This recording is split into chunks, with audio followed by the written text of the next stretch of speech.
Hop là, nous sommes à l'écran. Nous Incroyable. sommes à l'écran. Squalala. Nous sommes Non, plus qu'à I l'écran, don't nous sommes believe partis. you. Allez, on va pas faire trop long pour que sur l'enregistrement, ça soit pas compliqué à monter. Bonsoir à toutes et à tous, bienvenue, c'est Viens, on en parle, vous avez l'habitude, et il y a deux personnes. Et puis comme je vais faire comme Amir, j'en ai rien à foutre, représentez-vous, qui êtes-vous? Voilà. Ah bah voilà, ah, quelle motivation. C'est Amir qui baille. Ah, on le voit maintenant, de toute façon, il peut plus Keplan, donc J'ai des larmes, quoi. Attends. Vas-y, t'en chiales de il y a l'émission. Olivier, il est en bas, c'est facile à reconnaître, il est roux. Ouais, avec une larme. Shimus, effectivement, Soso, Moi c'est Amir, j'ai pas payé ma facture d'électricité, c'est facile à voir. voilà. Et, Tu as la bougie, là. et Mehdi, je porte des t-shirts Sonic, mais je chie sur le game design du jeu. Voilà, on a fait le tour, vous savez tout, vous pouvez nous détester si vous voulez. Et on va parler de Shimus Was Here, nous dit-on dans le chat, parce que oui, nous sommes en live pour l'enregistrement de ces émissions. Donc on va parler de 3 grosses choses qui, d'après Olivier, apparemment se rassembleraient sous la houlette de l'éthique. On va voir ça en tout cas. Par quoi on commence, les amis? J'aime pas l'éthique, ça fait. Ouais, bah Vas-y. ça gratte, ouais. On commence par les NFT. Allez, c'est Tipa, Voilà. Gaspard. Parce que les NFT, c'est le truc dont je vous casse les oreilles depuis une bonne semaine. C'est le turfu. C'est un peu la recette. Bon, déjà, faut connaître un peu les crypto-monnaies. Hein. Bon, je pense que c'est difficile de pas être au courant que ça existe. Hein, le Bitcoin, le truc. Ouais. Voilà. Alors, qu'est-ce que c'est les NFT? Les NFT, c'est comme des coins qui n'existent pas physiquement. Et encore, ça peut se débattre. Sauf que ils ont le principe, ce sont des jetons donc non fongibles. Qu'est-ce que ça veut dire? En gros, c'est qu'ils ne sont pas reproduisibles. Ils sont pas échangeables. Ils ont une existence qui peut être unique ou on va dire en tirage limité. Donc qu'est-ce que ça veut dire plus concrètement? Ça veut dire en gros le réseau de la blockchain. Hein. Bon, je sais que c'est des mots qui sonnent pas toujours très cool pour les gens qui connaissent pas. Mais pour résumer en très gros, ça veut dire que on est dans un système où tout le monde est connecté les uns aux autres, ce qui fait que tu ne peux pas falsifier une information sans que tous les autres le voient. Donc c'est impossible de falsifier le fait que tu possèdes par exemple si tu achètes l'image je sais pas d'un joueur de foot, il faut que quelqu'un la vende. Hein. C'est mieux. Enfin le joueur de foot en l'occurrence, s'il vend on va dire, je sais pas, une photo de lui, et il dit voilà, c'est ma photo, je la vends, et que tu l'achètes à un prix qui est exorbitant évidemment, parce que sinon ça n'a pas d'intérêt. Bah ouais. Et bah tout le monde reconnaîtra cette transaction et tu posséderas un jeton donc, virtuel qui contient en fait cette info pour dire en gros je la possède. Alors tu vois, l'ironie, enfin, c'est que cette image, tout le monde peut la télécharger et la foutre où il veut, sauf que vis-à-vis du système, ça t'appartient. Alors ça peut avoir plein de conséquences, hein. Je sais pas, pour une image, ça peut vouloir dire que tu as les droits dessus, donc si quelqu'un l'utilise, ben, il est obligé de payer les droits pour toi, chez toi, c'est ton image, c'est ta propriété. Donc ça peut donner une forme physique et unique à quelque chose qui n'en a pas. Donc avant, par exemple, comme dans mon métier, par exemple, tous les artistes qui travaillent sous Photoshop, ben, ils peuvent vendre maintenant toutes leurs œuvres et elles auront une valeur qui sera comme une peinture dans la vraie vie. Donc voilà, c'est très intéressant, ça apporte de nouvelles choses. On a réussi à rendre unique des choses qui ne l'étaient pas. L'informatique, c'est l'inverse de la réalité, où la réalité, on aimerait copier les trucs, et dans l'informatique, on aimerait que ça n'appartienne qu'à une seule personne. Enfin, tu vois. On vous renvoie à notre émission sur les bananes clouées au mur, sur la question de l'art. Voilà, il y a même un artiste qui fait ça, hein. Il a fait une œuvre, et il l'a mise aux enchères, il l'a brûlée, et du coup, elle n'existe que sous forme de NFT, quoi. Donc tu peux l'acheter que... Enfin, il y a un mec qui la possède, bon, je sais pas combien t'as de millions sur toi, mais si t'es motivé, pourquoi pas. Écoute, je vais regarder pendant l'émission. Et alors, mais bon, nous on est une émission de mecs qui aiment bien les divertissements et le fun, donc quel est le rapport avec nous? Le fun. Parce qu'en fait, le NFT, c'est aussi à la mode, et c'est très large comme système, et ça va aussi dans d'autres domaines qui n'ont rien à voir, dont le jeu vidéo. Et alors concrètement, qu'est-ce que ça veut dire? Il y a déjà des jeux. Alors pour l'instant, c'est pas des jeux grand public AAA, mais il y a plein de jeux type sur internet, tu sais, les jeux que tu joues sur ton navigateur, il y en a plein, des trucs comme ça maintenant, où tu peux collectionner des skins, des habits, des trucs, et en fait tu les récupères sous forme de NFT. Donc à partir de là, ton NFT il peut avoir une valeur. Et donc tu peux l'échanger contre de l'argent ou des bitcoins, quoi. Donc, si tu veux, le fait de donner ce caractère-là à n'importe quel objet dans un jeu vidéo, ça fait que tu peux le sortir du jeu et que tu peux commencer à faire à l'échanger avec des gens contre n'importe quoi. Donc si tu veux, ça donne une forme beaucoup plus... Déjà, ça donne plus de force à ce truc-là. Et en dehors de son propre jeu, quoi. Donc ça dépasse complètement le caractère du simple jeu. Donc on peut se dire, est-ce que par exemple, même posséder un jeu, on peut dire qu'on peut le vendre sous forme de NFT et dire c'est mon jeu. C'est ça. Tu vois, c'est-à-dire que ça ramène le principe du marché physique dans un truc de téléchargement. Enfin, c'est assez intéressant. Ça pose des questions qu'en fait on s'est jamais posées puisque ça n'existait pas jusqu'à présent. Voilà. Mais je pense que du coup dans les jeux vidéo ça va arriver de manière progressive, mais quand même je vois pas comment on pourrait aller dans une autre direction. Mais il faut te dire que une épée ou n'importe quoi, un skin dans un jeu, un pistolet dans Counter-Strike ou Cloud, voilà. Non, Cloud, l'épée de Cloud, excuse-moi, c'est un toc. Quand on dit épée dans les jeux vidéo, il faut. Oui, la Cloud Strife Sword. Non, mais je sais pas, tu joues à Diablo. Tu chopes l'épée super rare que t'as farmé de ouf là, qui vaut une blinde. Alors avant, tu pouvais la trader peut-être avec quelqu'un et il te donner de l'argent en vrai, tu sais, sous le manteau par la poste. Voilà, c'est un exemple. Maintenant, si c'est sous forme de NFT, en fait, tu as l'objet dans la blockchain. Tu peux très bien dire, j'échange mon épée contre tant de Bitcoin. Voilà, puis c'est réglé quoi. Donc, mais il a une valeur, il a une vraie valeur dans le système. En fait, tout ça, si tu veux, ça crée le lien entre tous les systèmes entre eux, quoi. Ouais. Donc, la finance normale est tout de suite reliée à un jeu vidéo. Donc, il y a plus de barrières, quoi. Donc, tout a un prix. T'as déjà ça un peu dans Steam, c'est pas Star Market. Il y a les skins, les trucs, tu peux même les revendre aux enchères, etc. Il y a un vrai marché. Mais le truc, c'est que la NFT, c'est beaucoup plus global.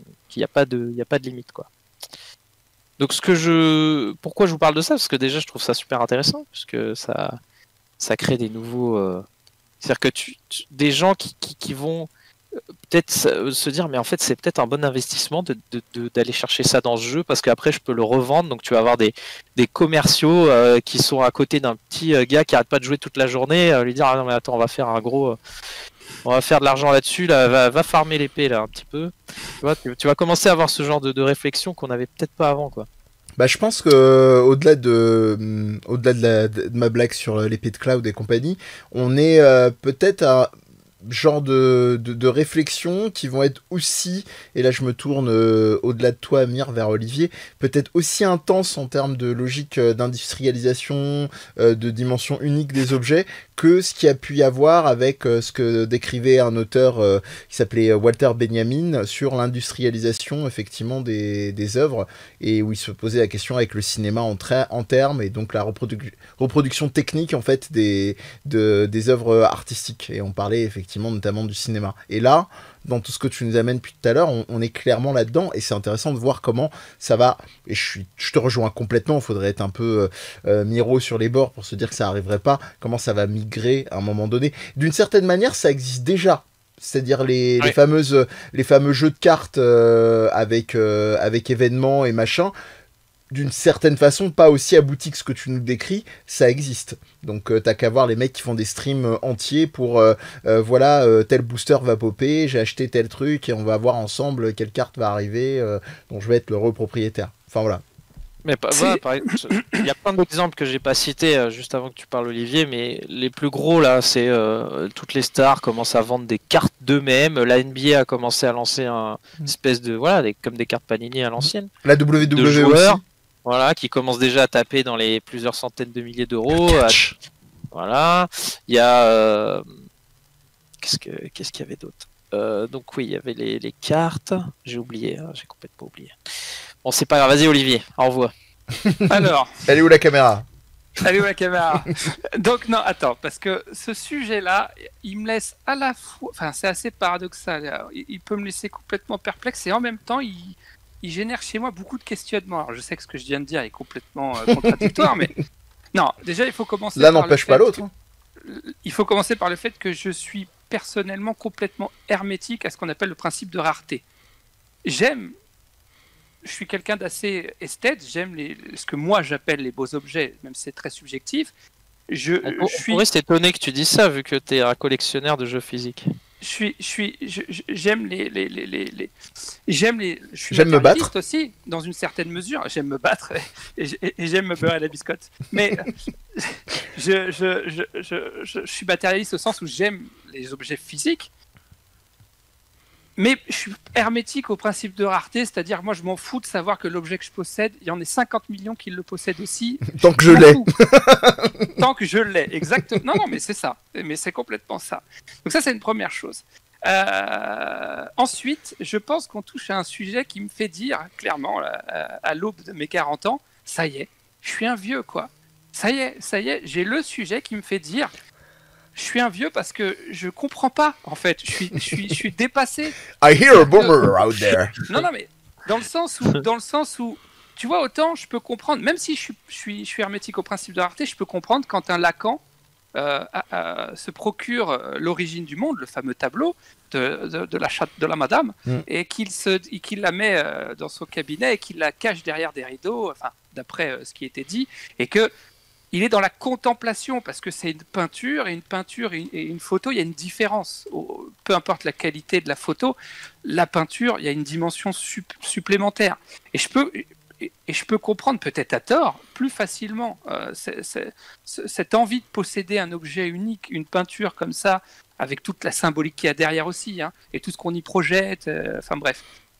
Alors que là, une image, c'est-à-dire que me dire, attends, je peux avoir la même image, exactement la même, avec la différence qu'elle m'aura rien coûté du tout, et l'autre il a exactement la même. C'est pas genre parce qu'entre une photo et un tableau c'est pas la même chose. Là c'est deux photos en fait, deux trucs numériques. Si je prends juste des images et de se dire ok, je peux avoir la même pour rien du tout ou presque rien, ou l'avoir et ça vaut des millions.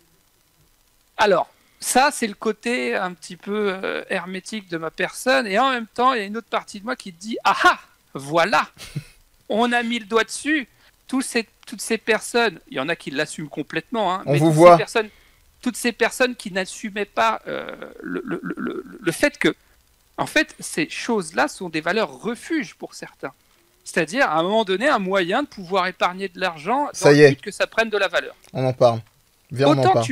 Autant tu peux dire un tableau, non, bon, c'est parce que je suis sensible à cette expression artistique, et why not?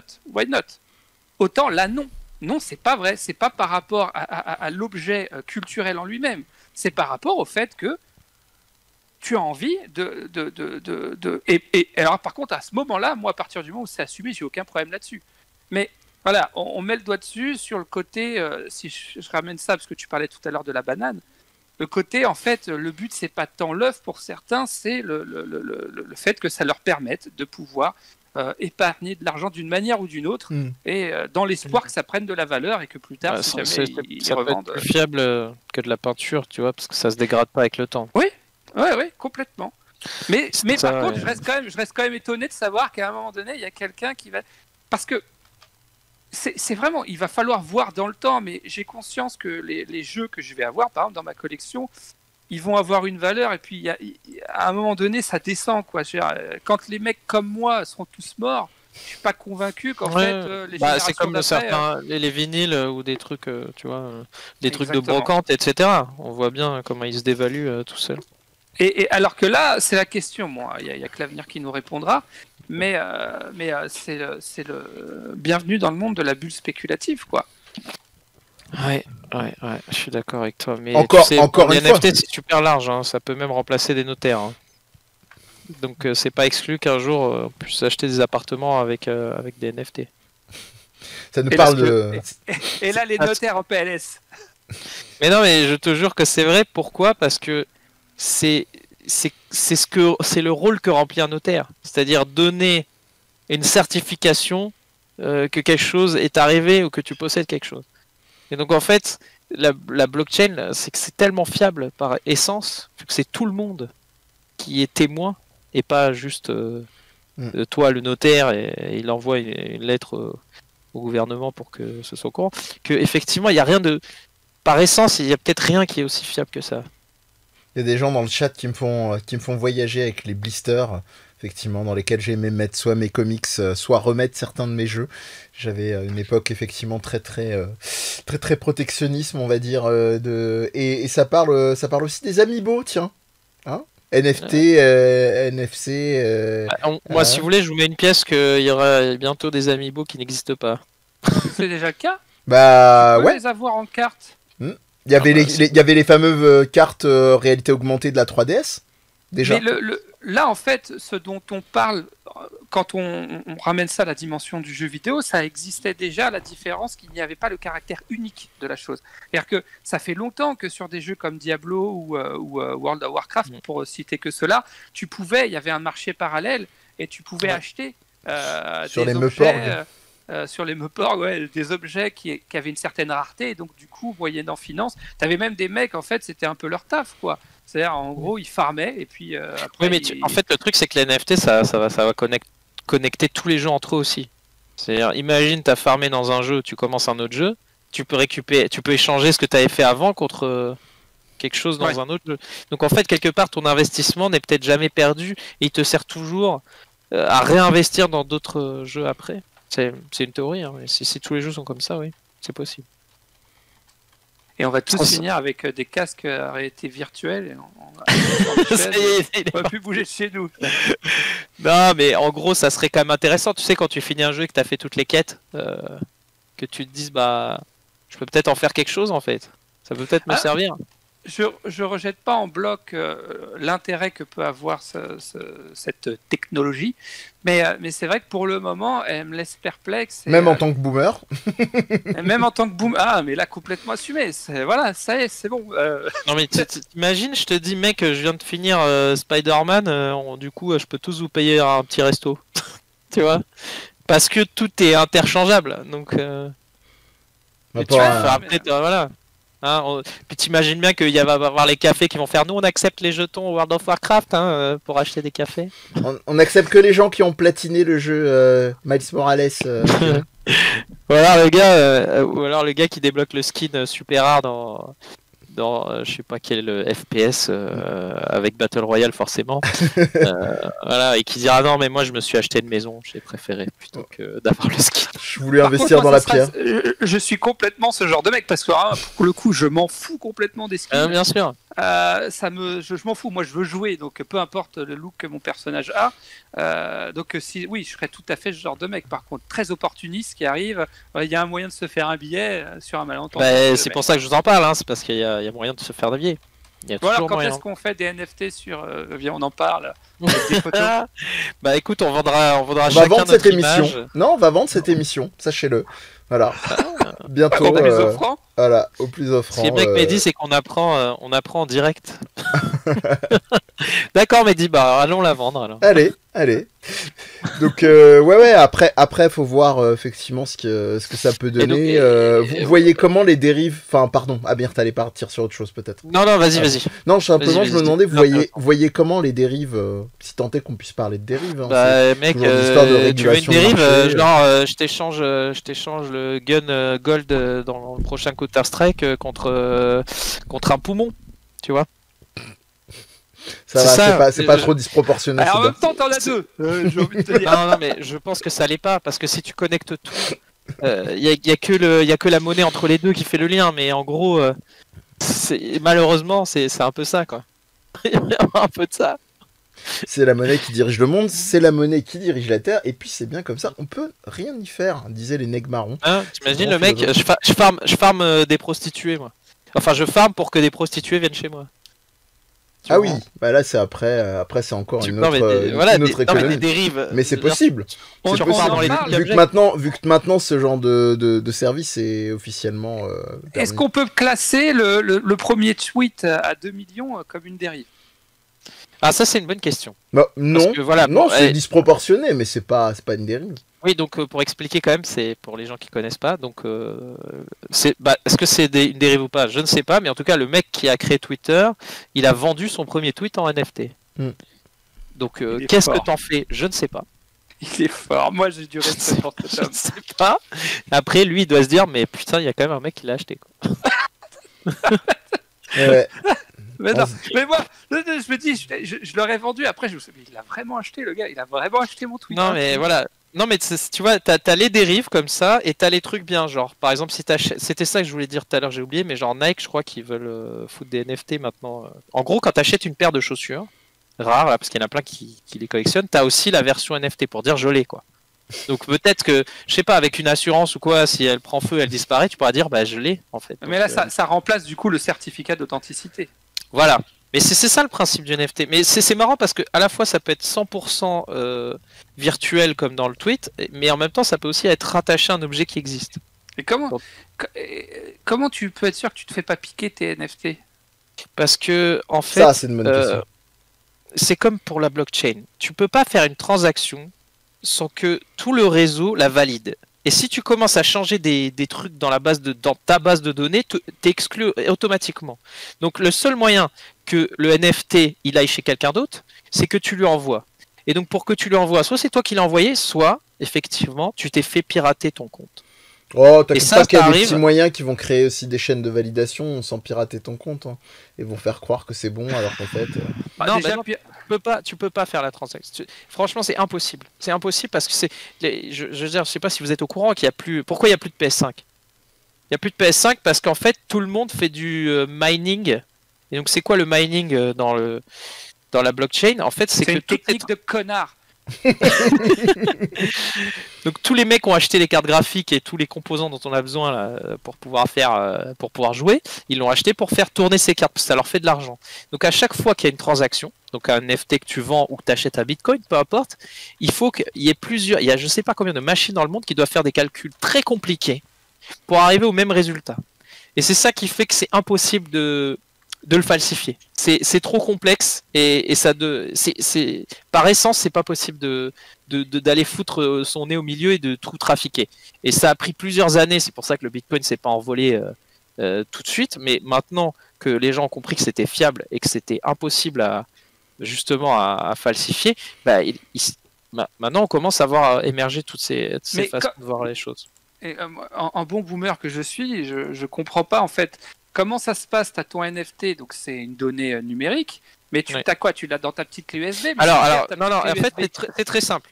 C'est pas bon, la clé USB, faut arrêter, c'est un mythe, mais en fait, ça sert à valider. Mais en gros, tout le monde peut créer un portefeuille. Donc c'est comme une adresse email, quoi. Tu vois, tu crées un portefeuille. C'est des bons du trésor, en fait. Voilà. Et du coup, t'as une adresse. Alors c'est pas arrobase truc, mais c'est pareil, c'est plein de chiffres et des nombres. Enfin, c'est dégueulasse. C'est dégueulasse. Il y a des majuscules, il y a des minuscules. Et donc ton portefeuille, il y a un système pour que si tu veux le récupérer, il y a 12 mots, je crois, qu'il faut connaître par cœur. Donc il faut pas les noter, surtout pas dans ton ordi. Il faut les noter sur une feuille et les garder dans un coffre-fort, parce que c'est ça qui détermine que c'est à toi. Pour garder ton anonymat, c'est le seul moyen qu'ils ont. Donc on en revient au truc physique qui. Oui, mais en gros, peut-être tu t'en souviens dans ta tête, hein, je ne sais pas. Mais en fait, après le chat de Schrödinger, il va y avoir le notaire de Schrödinger. Si tu veux, donc il y aura un notaire dans un coffre et on saura jamais tant qu'on l'a pas ouvert s'il est vivant ou s'il est mort. Les 12 mots sont infalsifiables. c'est parce que les mecs qui ont, par exemple, au début là, tu sais quand ça a commencé et qui ont dit ouais, vas-y, envoie-moi 2-3 bitcoins qui valaient 3 euros et maintenant ils valent 60 000 $ chacun. Ils peuvent plus jamais récupérer leur argent parce qu'en fait ils se souviennent plus des 12 mots. Et ils ont laissé ça de côté en mode. Ouais, ça j'ai vu passer. Voilà. Mais personne ne peut récupérer cet argent, même les hackers ne peuvent pas récupérer cet argent. Donc il est bloqué à vie pour ad vita aeternam et le mec s'imagine avec ses millions d'euros qui. Tu vois. À mon avis, il y a des mecs qui ont dû tout essayer, l'hypnose, les marabouts, tu sais, quelque chose pour activer leur mémoire. Il y avait chien et après il y avait caca. Putain, il y avait quoi dans les mots? J'ai lu quelque part qu'on n'oublie jamais rien. Vas-y, je vais trouver un moyen, tu sais, les pauvres gars. Mais donc en fait, la clé là que tu vois en mode crypto, il n'y a pas l'argent dessus. En fait, la clé, elle sert à valider. Tu peux pas valider sans la clé. Donc c'est à ça qu'elle sert. Mais en vrai, ton portefeuille il n'existe pas. Enfin, il est chez tout le monde comme il est chez toi. Tu comprends? Alors ça a été. Il est sur la blockchain en fait. Toi, tu n'as pas le portefeuille sur toi, quoi. C'est parce qu'il fait pas. C'est ça qui est C'est sympa parti de- effectivement avec la dimension du live, c'est qu'on peut avoir des petits ajouts fact-checking par nos suiveurs. Et là en l'occurrence, on nous précise sur la question, je me disais mais pourquoi est-ce que c'est pas possible, puisque je disais une couillonnade tout à l'heure en disant c'est pas possible, il y a bien quelqu'un qui va trouver un moyen de détourner ça. Bah, ça s'appelle le problème des deux généraux, tu connais peut-être Amir. Et donc en informatique, le problème des deux généraux, c'est la page wiki que je vais vous mettre dans le chat et que vous aurez dans la description. Aussi appelé problème des deux armées ou problème de l'attaque coordonnée, c'est une expérience de pensée qui est censée mettre en évidence les limites d'un médium non fiable et asynchrone pour mettre au point une action coordonnée. Donc relié au problème plus général des généraux byzantins, etc. etc. D'accord. Donc c'est pas possible ce que je proposais tout à l'heure. Donc de pouvoir attaquer de manière Tu peux coordonnée. pas parce que Ouais. c'est des machines qui sont, enfin, c'est C'est calculé à du des endroits calcul, oui, différents voilà, c'est en ça. parallèle. Simplement, ouais. Enfin, en gros, le système est vraiment bien. Après, le problème qu'il a aujourd'hui, parce que c'est déjà vieux, les gars, hein, je sais que pour vous c'est nouveau, mais en fait, les premiers systèmes de Bitcoin, là, ça consomme beaucoup trop d'énergie, donc ça pollue la planète de ouf. Parce que, genre, en gros, tu fais une transaction, c'est comme si tu laissais. Ça coûte plus cher que si tu laissais ton PC allumé toute la journée, tu vois, pour te donner un exemple en termes d'énergie. Ouais. Donc maintenant, le but, et c'est la guerre qui se font tous les réseaux là, c'est de trouver le système le plus économique en énergie. Ouais. Mais voilà Voilà, moi-même. pourquoi, en fait, je pense que tu peux dormir sur tes deux oreilles si tu achètes un NFT. C'est impossible qu'on vienne te le voler, à part si on a accès à ton portefeuille et qu'on se l'envoie, quoi. Mais c'est pas possible. Et Voilà. rappelle-toi Donc, de bien noter ton code.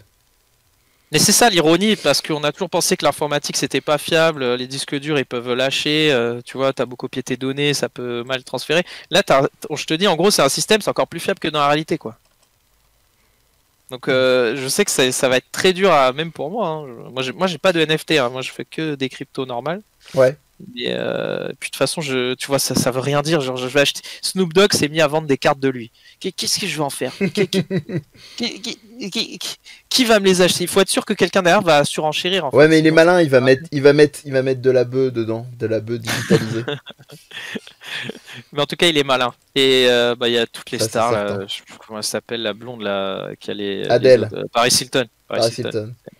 Ça Elle t'intéresse aux existe encore, elle? crypto-monnaies, c'est une catastrophe. Voilà. Donc voilà, mais du coup, ça allait sur l'autre sujet dont je vous parlais parce que il y a déjà des dérives bien avant ça. C'est les cartes FIFA FUT par exemple. Ah, je croyais que t'allais dire les cartes Pokémon. Les cartes FIFA pantalon, parle-nous-en. Bah, les cartes. Bah, vous étiez pas au courant, les gars, et quelque part c'est bien. Ça veut dire que vous jouez pas à FIFA. Et encore, même si tu joues à FIFA, tu connais pas. Mais FIFA, ça fait longtemps que FUT, qui est donc une partie qu'ils ont ajoutée au jeu, je sais pas en quelle année, ça fait 1 ou 2 ans, ça leur apporte beaucoup plus d'argent que le jeu. Ça rapporte tellement d'argent que les mecs ils se disent bah on s'en fout, le jeu, qu'est-ce que tu veux qu'on fasse. Et donc FUT c'est un truc, c'est machiavélique d'avoir pris le principe des cartes à collectionner, donc c'est pour ça qu'il y a un lien avec les NFT, et d'avoir mélangé ça avec avec le jeu en lui-même. Donc en gros pour jouer il te faut les bonnes cartes avec les meilleurs joueurs. Et les cartes s'échangent à des prix qui ne veulent rien dire. Mais bon, vous doutez bien que dans FIFA, il y a beaucoup de gamins qui jouent et des gens qui ne s'y connaissent pas en économie. Et ce qu'ils font chez FIFA, les salopards, c'est qu'ils s'amusent ils les font. Bah, en fait, nous, on a l'habitude. Enfin, moi, j'ai l'habitude, par exemple, jouer à Dragon Ball Zeroes ou n'importe quoi. C'est que ces cartes sont dévaluées tous les 6 mois, tous les 1 an, tu vois, pour continuer à en revendre tout le temps. Donc le gars qui a cru qu'il s'était acheté un petit Cristiano Ronaldo et que c'était réglé, il avait payé je sais pas combien de milliers d'euros là, il découvre après que sa carte elle vaut plus rien. Et je m'étais dit bah eux par contre je suis sûr qu'ils vont passer au NFT dans pas longtemps, c'est pas ils vont parce que par essence c'est ce genre de truc là. Mais le sujet au final là-dessus c'était plus qu'est-ce que vous étiez pas au courant déjà donc bienvenue dans le monde des. C'est pire que les lootbox, hein, ce truc-là, hein, au final, hein, j'ai l'impression. Parce qu'au moins, les lootbox, c'est entre toi et ton argent, alors que là, c'est avec les autres, donc l'effet d'emballement et toutes les conneries là, qui vont avec. Et FIFA qui se fait un max de thunes, là, eSport, ils savent plus où mettre de l'argent. À quand les partenariats avec BetClick et autres Bah, franchement. Ouais. Je suis même étonné que ça n'existe pas encore, hein, vu ce que tu nous décris. Olivier, tu kiffes? Pardon? J'ai dit, t'en penses quoi, Olivier, tu kiffes? Moi, je suis complètement dépassé par tout ça. Non, mais le pire, c'est que Y a- c'est y a même quand pas, même un truc. c'est même pas spécialement genre dépassé en mode être vieux, et c'est pas pour relativiser être vieux ou pas, peu importe, ou boomer, ce que tu veux, même si on a du mal de plus en plus au-delà de la blague avec Olivier, avec ce terme boomer qui veut tout et rien dire. C'est que c'est un truc de base qui m'intéresse pas. Enfin, moi, je suis le foot assez lointainement, donc je connais effectivement quand ça raconte un peu une histoire, des trucs comme ça, voilà, ça va m'intéresser. Certains tournois, machin. Les jeux de foot vont pas plus m'attirer que ça. Je vais pouvoir les tester parce que c'est ma curiosité de prof de game design et tout ça. Mais sinon, par définition, j'étais amené à pas être plus au courant que ça. À part par les logiques, effectivement, de lootbox, etc. Vas-y, Olivier, excuse-moi, je t'en prie. Non, mais c'est-à-dire que oui, moi, j'étais pas du tout au courant alors, j'ai regardé en plus tout à l'heure FIFA FUT, c'est FIFA Ultimate Team, c'est ça, hein. Ouais, voilà, c'est ça. Ouais. Donc j'ai appris ça récemment, tout à l'heure, hein. Il n'y a pas plus Il y a récemment quelques que minutes. tout à l'heure. Ouais, c'est Voilà. pas FIFA qui a mis un pantalon, hein, contrairement à ce qu'on pense. Autant NFT, je connaissais, autant ça, absolument pas. C'est quand même, moi, le côté vicieux du principe de allez-y, achetez, et puis après, on dévalorise pour pouvoir on va pas motiver, contraindre les gens qui seraient accros, parce que là, il y a quelque chose de cet ordre-là, même si le mot est un peu fort, accro, à réinvestir de l'argent. Sans l'avoir a priori clairement dit, ou alors peut-être avec une toute petite étoile, une toute petite astérix. Bah, il continue de jouer sur ces zones de flou, et puis là, ce qui est problématique, c'est ça, que ça enclenche totalement, et comme disait Amir en disant que c'est pire que les lootbox, ça s'enclenche totalement à l'expérience de jeu, quoi. Ouais, C'est ça. C'est ça que En je fait, trouve assez le pire, c'est problématique. que ça. Tu sais quoi? Je pense que le pire, c'est que ça touche moins les adultes que les enfants. Parce que les adultes, genre mes potes ou quoi, limite, c'est dans le jeu, ils sont même pas au courant tellement ils en ont rien à faire. Nous, quand on lance le jeu, c'est pour faire un match. Tu vois, pour s'amuser vite fait, pour voilà le côté, le gameplay. Mais en fait, les gens qui vont aller dans voilà la collectionnite, c'est moi qui est le plus gros et qui savent pas gérer leurs émotions face à ça, ça va être typiquement les lycéens, collégiens, tu vois. Eux, ils prennent cher à mon avis avec ça. Hein. Ils prennent cher. C'est tout le côté vraiment, je trouve, à mes yeux, malsain. Ouais. Qui décide de ça? Comment c'est organisé? Mal. Je parlais, enfin, ou Non. bien, juste, enfin, bien. Bien pour non. que ça leur rapporte, oui. Voilà, c'est ça. Alors après, le truc, je me dis quand même, ce qui est bizarre, parce que là, t'en parlais, Amir, parce qu'ils se sont fait épingler. Voilà, donc pour Et, te donner, parce qu'on a demandé juste pour l'argent, après je te remets, mais c'est en gros, le mode Ultimate Team, c'est 28% du chiffre d'affaires de EA Games généralement, quoi. C'est monstrueux, quoi. Sachant Tu qu'il y a eu, pour répondre aussi un peu à la question d'Olivier, il y a eu des assises sur les lootbox et ça a plus ou moins un peu retardé l'échéance, mais on voit, et ça avait été une des conclusions de nombreuses interventions de gens un peu éclairés sur le truc, que ça allait repoper sous une autre forme. Et voilà, on a la preuve. Après, j'étais tombé sur un truc, alors dommage parce que j'arrive pas à retrouver, là je suis en train de chercher en même temps, mais c'est Activision, alors par contre ça je suis sûr c'est Activision, qui a embauché une ancienne du gouvernement Trump dont j'ai oublié le nom. Ah oui, tu me disais ça. oui. Je vous en parlais, et dont le rôle, a priori de ce que j'ai compris, entre autres choses, serait d'aller justement expliquer en quoi les lootbox, justement, enfin tous ces systèmes-là sont intéressants. Elle avait pas bossé sur les systèmes d'interrogatoire au gouvernement de Trump. Et à la base, elle avait bossé effectivement sur les systèmes d'interrogatoire. Oh là là. Comment mince, j'ai oublié le nom là de cette espèce de truc là où ils interrogeaient les gens en Guantanamo les privant sensoriellement, voilà, Sensoriellement. sensoriel, Ouais. où en fait il est privé de sommeil, ou enfin bref, bon, elle avait été sur des plateaux et tout expliqué, non mais vous inquiétez pas, c'est fait dans le respect de la personne. Enfin voilà, et cette nana là, elle est embauchée maintenant qu'elle est au chômage, enfin plus c'est plus le cas, mais après que Trump est malencontreusement et de manière totalement injuste était démis de ses fonctions de président, hein, bien évidemment, elle a trouvé du boulot chez Activision. En fait, moi, en fait, je me dis, mais en fait, je suis bête. En fait, je suis stupide et je m'en rends pas compte parce que je me dis, mais Et comment tu J'aurais dû choisir un autre métier. tu t'appelles ah mais complètement. Tu t'appelles Activision et tu te dis, tiens, on va l'embaucher elle. Enfin, ou alors l'axe du mal existe vraiment, je sais pas. Enfin, je suis C'est un ça. peu perdu en fait. Et ils l'ont fait sciemment en se disant ouais, ça va faire un buzz. Ah. Non mais tu te dis putain, c'est juste ouf quoi. Mais là où je me dis, je suis peut-être stupide, mais je suis pas le seul, c'est qu'ils disent pas on va se faire épingler à un moment donné. C'est-à-dire que là, pour le coup, là, de FIFA FUT, ils se sont pas dit ouais, c'est un peu gros les gars. Hein. Non, c'est bon, ça passe. Tu sais, Tu vois, le pire, c'est que bon, dans Star Wars, on en a entendu beaucoup plus parler des lootbox là, quand ils ont fait Battlefront. Mais ils vont peut-être faire un crossover des deux en réalité, là, je vous entends. Non mais je blague à peine, parce que quand tu vois les licences genre Star Wars et machin, tu sais, de la même manière qu'il y a des combats de scarabées, ou des combats de coqs, ou des combats de chiens, ils vont faire des espèces de combats inter-licences de Disney, avec des NFT, et effectivement des paris comme ça avec des cartes et donc voilà, celui qui va tuer l'autre dans le jeu va remporter sa carte. Non mais je t'assure, Bah, on en est là. J'ai trouvé les chiffres, alors c'est 1,5 milliard de dollars cette Oh année. là là. Oh, je crois. Attends. Ouais, c'est cette année, ouais. Un marché en expansion qui s'annonce. Comment tu veux que les mecs après ils se disent bon on va l'enlever, c'est pas éthique. Hein. Oh. Attends, t'es sûr parce que les 1,5 milliards, je te donne une partie hein si tu veux. Ah ouais.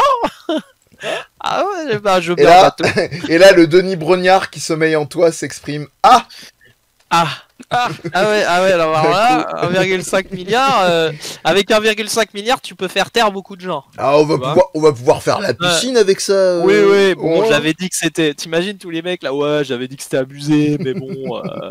en fait, c'est pas finalement, mal. ça va. Ouais. Ça va. Janine, fais chauffer le moteur du bateau là, on redémarre. Ça apprend aux enfants la valeur de l'argent. Ou Ça pas. faut aussi de se responsabiliser à un moment donné. Hein.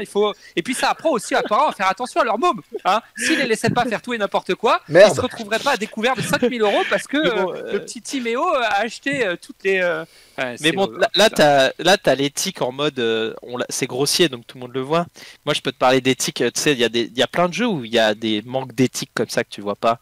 Oui. Moi comme par exemple je joue à Call of Duty le Warzone là, qui a fait un buzz de ouf. Et tous les 3 mois, je crois, ou les 6 mois, il y a un nouveau, ce qu'on appelle un pass de combat qui permet de débloquer les nouvelles armes et les nouveaux skins et tout. Et tu sais comment ils font pour que tu sois un peu obligé de l'acheter, ce putain de pass de combat. C'est que ils font un truc qui paraît anodin, voire de bonne foi, mais en fait vu que j'y joue depuis plusieurs mois voire une année, maintenant je l'ai grillé ce truc là. C'est-à-dire qu'ils font un truc mais tellement pervers, c'est qu'ils font toujours un équilibrage mauvais des nouvelles armes quand elles arrivent, parce que les nouvelles armes en fait elles sont toujours trop puissantes au début. Oh là là, ils ont mal réglé les cons. Mais non, ils ont pas mal réglé, ils ont très bien réglé. Voilà. Et en fait au bout de 3 mois, bah, les armes elles redeviennent normales. Mais donc quand t'as pas le pass de combat là, pendant les 3 mois tu souffres parce que tout le monde a le même sniper, tu te fais déchirer parce qu'ils tuent en 2 balles au lieu de tuer en 5, et en fait après tout le monde les insulte, mais eux ils sont pas graves parce qu'ils se font plein d'argent, et après ils le remettent faible parce qu'il va avoir une nouvelle arme après qui sera encore mieux, et voilà. Et donc à la fin on refait ce cycle, et tous les 6 mois j'entends les mêmes mecs se plaindre, ouais elle a abusé cette arme, comment ça se fait qu'il la règle mal, je comprends pas. Bah moi je comprends très bien. Pay to win, si tu nous écoutes, j'écris ton nom. Donc les problèmes d'équilibrage, c'est le pay to win en fait, mais les gens ont l'impression que les mecs font exprès, mais non, ils sont très talentueux chez Call of Duty. Crois-moi qu'ils pourraient bien l'équilibrer dès le début. Et sinon, à part ça, y a pas de politique dans les jeux vidéo. Absolument pas. De quoi tu parles? What the hell are you talking about? Mais... Bon voilà, j'ai fini avec tout mon bordel, mais bon, on a touché que la surface, j'ai envie de dire, tellement c'est compliqué. Hein. Ouais, on est pas rendu de ce merdier, effectivement, et quitte à rajouter au merdier, je vais rajouter ma pierre à l'édifice du on va dire, de l'enchevêtrement de caca. Et alors c'est pas une actu toute fraîche, mais vous avez dû la voir passer. En l'occurrence, certains émirs a racheté de grosses parties. C'est pas moi, hein. C'est pas moi. Hein. Non, j'ai dit Émir, pas Amir, bien vu. Ouais. Mais a racheté une grosse partie de SNK. qui ne demandait rien, hein, qui vivait sa meilleure vie. Avec des NFT ou comment Ah, ça aurait pu, mais je pense Non, que... mais tu dis ça, mais mec, je te jure, dans quelques années, ça sera vraiment comme ça. Ah, mais par contre, ça, oui, j'en suis convaincu. Ouais. Parce que, en grâce fait, à toi, on en est convaincu. Voilà, non, mais tu peux déjà racheter des morceaux d'entreprise, c'est-à-dire comme ça, en token, en jetons comme ça. Donc, vas-y, continue, excuse-moi. Mais y a pas de problème, mon cher. Hein, je t'ai suffisamment fait chier tout à l'heure, c'est de bonne gars. Ouais, et grosso modo, voilà, donc ça a été effectivement le prince héritier d'Arabie Saoudite, hein, pour être précis, qui a racheté 33% des parts de la firme japonaise SNK, Kakumego Short. Et en l'occurrence, bah, vous allez dire, ouais, bon, bah écoute, pourquoi pas.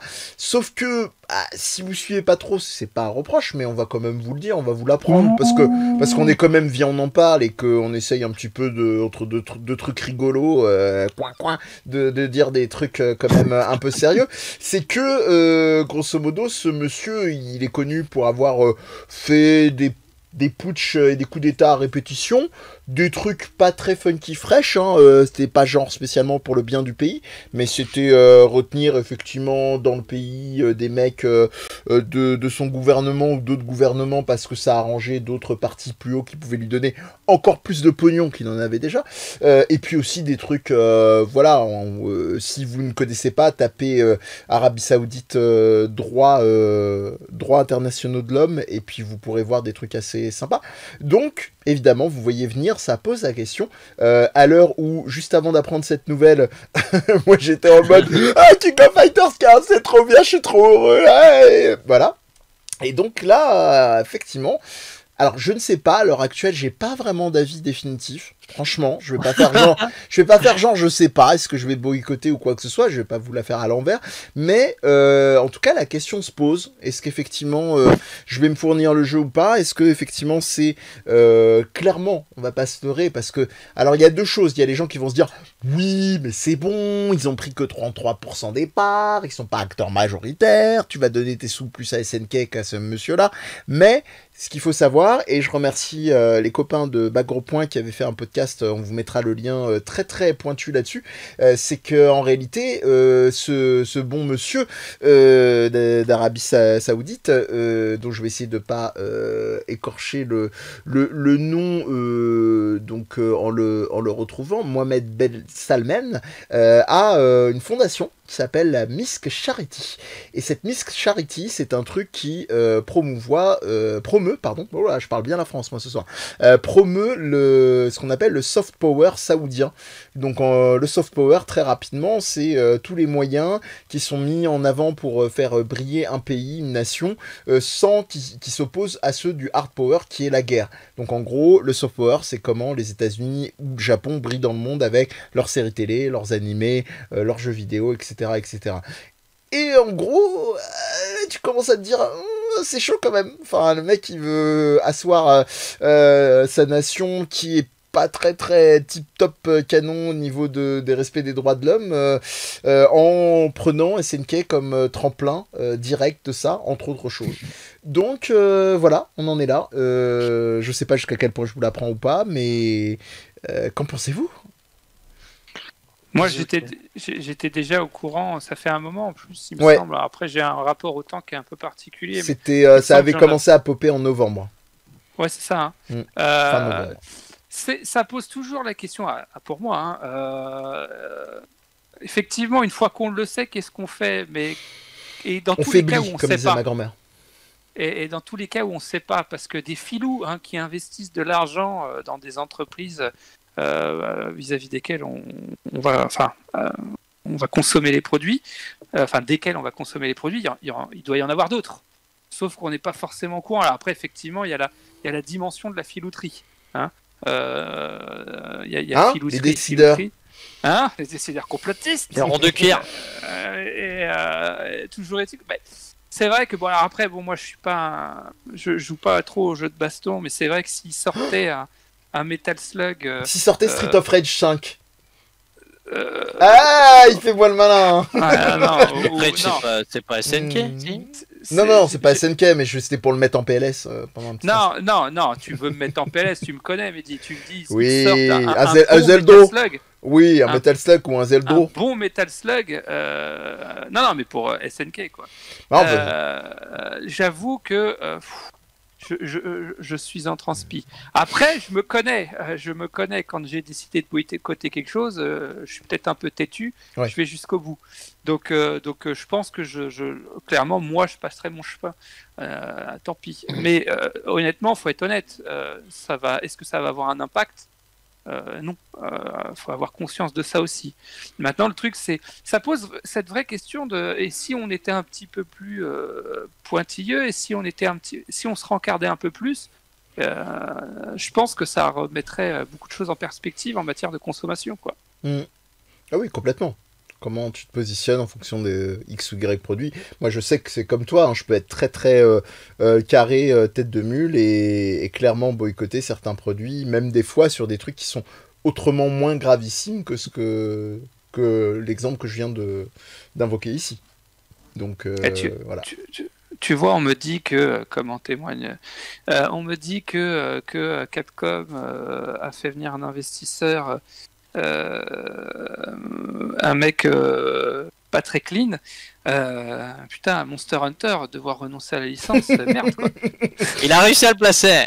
Il voulait le placer. La drague. Franchement, bravo. Il amorce ses... T'aurais pu le mettre dans les NFT, tu l'as pas fait. Il amorce ses recos. J'ai attendu. Voilà. Non, mais c'est très compliqué, ça, cette question-là, parce que je pense qu'en fait, tu vois, c'est comme toute chose. Si on savait comment dirais-je, le dessous si on des avait cartes. Vraiment... Et merci.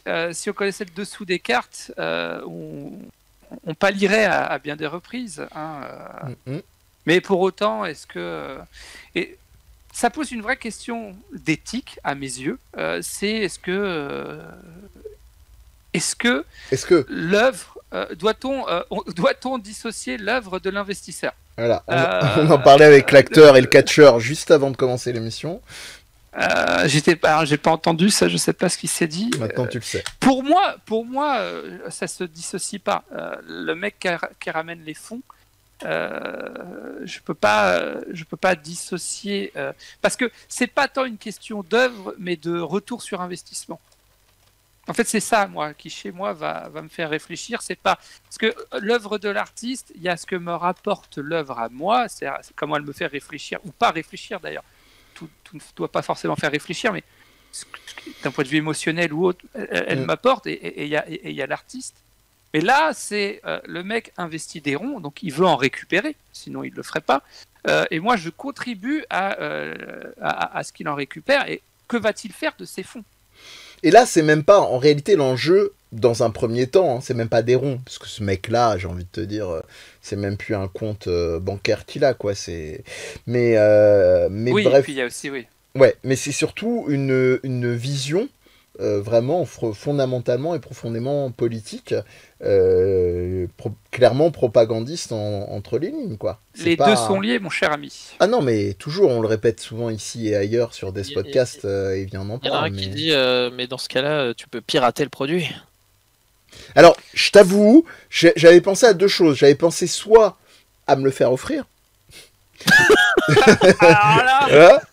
Soit effectivement genre l'argent vient de ma cousine, moi j'ai rien à voir. Voilà. Ah, c'est de sa faute. Mais en réalité, évidemment, vous en doutez. T'es fier de toi? En réalité, sur la proposition à la blague, c'est qu'évidemment ça change rien fondamentalement au problème. Voilà, c'est que le jeu est acheté, qu'il y a du pognon qui a été posé. Le piratage, oui, c'est un contour un peu plus efficace, on va dire.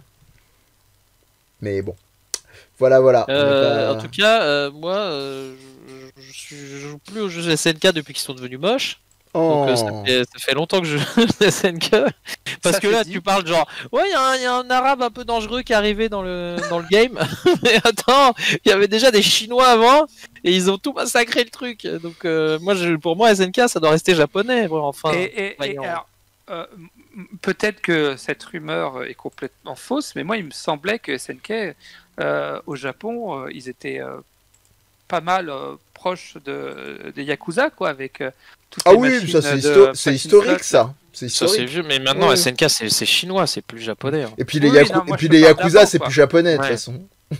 Oui, bah c'était très bien les Ah oui, tu parles d'éthique. Mais non, mais grâce à, Les Yakuza, ça va. grâce à Ryu Ga Gotoku, les Yakuza c'est trop bien. Voilà. Éthiquement, c'est Les- des héros, Les c'est Yakuza, des c'est la... heroes. Voilà. Complètement. Et C'est un peu ça. toi, Amir, tu ferais quoi? Tu l'achèterais quand même s'ils faisaient des beaux jeux? Genre s'ils se remettaient à faire de la 2D, Ouais. genre, je suis pas au courant. Quelle frappe. De J'ai quoi pas parler suivi. Non, écoute, on va faire un truc simple. Je vais faire que 33% du jeu et je m'arrête. Comme ça, c'est le reste. Voilà, j'étais très frustré. Voilà. Mais non, mais moi, tu sais, j'ai pris la direction. Ils auraient dû prendre la direction d'Arc System et ils l'ont pas fait. Donc. Il y aurait un donc, Fire ils vont Emblem. Il y aurait un Fire Emblem dans la même situation. Tu ferais quoi? Hein? Ah, tu vois, fais-moi le malin. Hein. Mais non, mais. Attends, il n'y a pas des exemples dans la vie de tous les jours comme ça? C'est comme si je te dis, il faut arrêter d'aller acheter ton PQ et d'aller manger dans des trucs plastifiés parce que ça tue des gens éthiquement. Ou ça, Ah, mais Non, crée un non, océan. ne détourne, Mais, du ne coup, je détourne fais quoi pas la question. Mais non, mais c'est un peu pareil, c'est-à-dire il y a plein de trucs où c'est-à-dire il y a tellement de possibilités que ce que je fasse fait du mal au quotidien. Oui. Parce que là, c'est de la théorie. C'est peut-être que si c'était sûr et que j'en étais vraiment au courant, non, je pourrais pas. Mais là, le gars, il a mis de l'argent, donc pour l'instant, ça veut rien dire. Ça veut pas. Il peut faire des conneries. Il a quand même le droit d'investir dans une société et tant que c'est pas son. S'il commençait à mettre ses idéaux, peut-être ça serait pas possible pour moi. Ouais. Mais Il y a une Qui met remarque, de l'argent. il y a une remarque intéressante dans le chat. Il me dit que si on pense aux développeurs qui sont pas concernés, forcément, ils méritent pas de se faire claquer la tête à cause d'une seule personne. Effectivement, le grand capital. Alors, on va la faire très très simpliste, hein, mais alors après, ça dépend de la taille des boîtes aussi. C'est-à-dire quand tu viens et que tu fais une espèce je pose tout mon pognon sur la table et genre proposition impossible à. Jusqu'à quel point est-ce qu'ils pouvaient ou pas refuser cette proposition, les dirigeants de SNK? Et de toute façon, les dirigeants de SNK sont pas les gens qui devent nécessairement les jeux. Donc c'est vrai que ça pose une vraie question. Ou alors, tu achètes le jeu, mais en contrepartie, tu fais une donation à, je sais pas moi, une association ou même à quelque chose qui lutte contre ce mec fait en fait, tu vois. Peut-être tu Oui, essaies de Ouais, tu fais Mais ça attends, et t'achètes chez Amnesty International, par exemple. Mais t'imagines, on connaît pas non plus les. Je veux dire, quand t'achètes, il y a tellement de jeux qu'on a dû acheter et qui ont été faits dans des conditions exécrables de développement. Ah, mais c'est ce que je disais tout à l'heure. Voilà. Et du coup, on fait quoi? On revient en arrière, on oublie qu'on y a joué. Mais même des Metal Gear, je pense que Hideo Kojima, c'est pas quelqu'un d'agréable à vivre non plus. Donc, elle est très dure. Même quand t'achètes un iPhone, tu vois, et Steve Jobs était un tyran. Donc, enfin, il y a trop de trucs comme ça qu'il faut qu'on. C'est très dur de se positionner. Donc oui, 33%. 100% peut-être, ouais, mais 33%. Et s'il met juste de l'argent et qu'il ne fait rien d'autre. C'est-à-dire que, quelque part, c'est peut-être un enculé, mais il fait quelque chose de bien. Si ça permet, par exemple, que la société se développe, on peut se dire que dans l'environnement de SNK, il a fait quelque chose de bien. Mais après, si tu me dis l'argent qu'il va gagner de SNK va lui servir à faire des choses qui sont beaucoup plus répréhensibles, oui, là, ça me poserait problème. C'est comme, je veux dire, on fait quoi avec le PSG, quoi? On ferme l'équipe? Parce que le truc, c'est que ils font autant, peut-être, je sais pas s'il fait du mal, mais en tout cas, il fait beaucoup de bien vis-à-vis de la France et comment ça l'a fait rayonner par exemple dans le milieu du football. C'est-à-dire, on est devenu dans les tops. Maintenant, on est dans les finales de Ligue des Champions, donc ça a développé énormément le commerce. Donc, il y a beaucoup de gens en France qui grâce à ça, sont en gros soit en emploi, soit voilà. Donc tu vois, ils ont fait beaucoup de bien, mais peut-être qu'ils font beaucoup de mal derrière. C'est-à-dire qu'on est obligé. Mais j'ai pas l'impression, tu vois, dans cet exemple, parce que c'est un peu pareil, tu vois, c'est un peu pareil que le PSG cette histoire. C'est que j'ai pas eu l'impression qu'il y a eu l'effet religion musulmane ou quoi que ce soit qui ait eu un impact sur la France parce que il a racheté le PSG. Quoi. Bah, de toute façon, il n'y a pas d'enjeu d'histoire de religion musulmane. Hein. C'est plus des respects de droits de l'homme en règle générale, quoi. Voilà, mais le mec, il peut-être que dans son pays là, Kadhafi, je sais plus comment il s'appelle. Non, Kadhafi, c'était. Il a un nom qui sonne comme ça. Là, pour le PSG, oui, je vois pas. Voilà, chez lui, il y a des lois qu'on pourrait pas accepter chez nous, qui sont qui sont voilà, enfin, humainement, etc. Mais le gars est quand même fan du PSG et c'est pour ça qu'il l'a acheté. C'est pas juste pour gagner de l'argent. Parce que crois-moi, le PSG, c'est pas un bon plan, je pense, en termes d'investissement, parce que ça t'arrache les cheveux. Et... Oui, mais si tu vas à ce point de vue-là, c'est-à-dire c'est du mind game. On parlait de jeu de baston tout à l'heure. Il sait qu'en venant acheter en France, dans un pays où tu sais qu'il y a une forme d'aura culturelle, il sait qu'il fait valoir un produit, parce qu'au bout d'un moment, quand tu fais l'abstraction jusqu'au bout, tu sais que c'est que simplement et purement une dimension de produit, c'est même plus des individus, c'est des valeurs, et c'est une plus-value qui peut faire ensuite valoir, justement, regarder. Je pense qu'en termes d'investissement, j'ai un doute sur le fait qu'il ait pas mis une forme de passion. Donc, ce que j'essaie de te dire par là, c'est que ça se trouve, même si l'autre gars là, de SNK, c'est un gros connard, peut-être qu'il aime SNK. Parce que moi, je trouve pas qu'SNK soit un super investissement en ce moment. Ah, je suis d'accord avec Amir. Non, je pense que le mec, il est fan de SNK. Quelque part, il se fait aussi un kiff. Oui, mais voilà, pour que est-ce qu'on doit être exclu de ça parce que lui, il a voulu sauver. Tu vois, imagine-moi, j'ai fait des conneries dans ma vie, mais ça m'a rapporté beaucoup d'argent, donc je suis un gangster. Et je te dis, mec, je vais sauver SNK avec mon argent. C'est pas ça en direct, t'es con, toi. Pardon, c'est vrai. Excusez-moi, la police. Et donc, grâce à ça, voilà, je peux réinvestir cet argent pour faire des trucs bien. Tu connais tous ces films-là. C'est tout le temps. Mais ça se trouve, il y a des mecs comme ça. Si je veux faire une bonne action derrière, est-ce que on est obligé de la disqualifier par rapport à mon passé? Moi, je juge sur pièce. Donc, effectivement, si tu me dis le gars, il a mis de l'argent là-dedans pour le récupérer, pour en faire des trucs dont je suis pas du tout d'accord avec lui. Ok, d'accord. Mais si il fait rien d'autre, je sais pas. Il n'y aura pas de réponse. En tout cas, j'ai la chance de pas aimer les jeux SNK en ce moment, donc tout va bien. Mais on la refait l'émission si tu veux et qu'ils font un bon jeu. Voilà. Bah, en tout cas, ce serait presque un sujet en tant que tel. Olivier, t'avais une dernière pensée là-dessus, ou est-ce qu'on passe à nos merveilleuses recos? Non. Tel un Mario en mode même. Non. Exactement. Et ben c'est parfait. Bon bah je crois que je vais te la laisser la parole, Olivier, puisque c'est cousu de fil blanc ta reco. De toute façon, c'est simple, c'est la seule chose que je fais en dehors de mon travail. Quand ma fille me croise et me dit papa, je lui réponds même pas. Caca, c'est caca que tu fais, c'est ça? Allô Lazeux? C'est jouer à Monster Hunter Rises qui est une petite merveille à mes yeux. Alors après, ceux qui aiment les menus ergonomiques et simples, passez votre chemin. Pour les autres, franchement, à mes yeux, après, bon, on pourrait dire c'est parce que je suis en plein dedans et tout, mais c'est le meilleur Monster Hunter, mieux que le World. Et pourtant, j'avais bien accroché au World. Oh putain, il vient de lâcher un gros truc là. Bah, j'assume complètement. Alors après, forcément, Alors pourquoi? Alors, pour plusieurs raisons. En peu de mots, donc c'est ça le problème. Pour plusieurs raisons. La première, c'est déjà au niveau du dynamisme. Alors, même si c'est vrai que Monster Hunter World est beaucoup plus dynamique que les précédents, ça reste quand même un Monster Hunter qui est beaucoup plus dynamique, ne serait-ce que par l'ajout du Chomsky, le chien.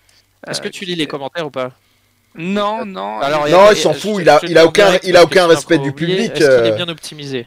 Alors je peux répondre moi oui déjà, mais toi je sais pas parce que pour moi il est super bien optimisé. Franchement, c'est.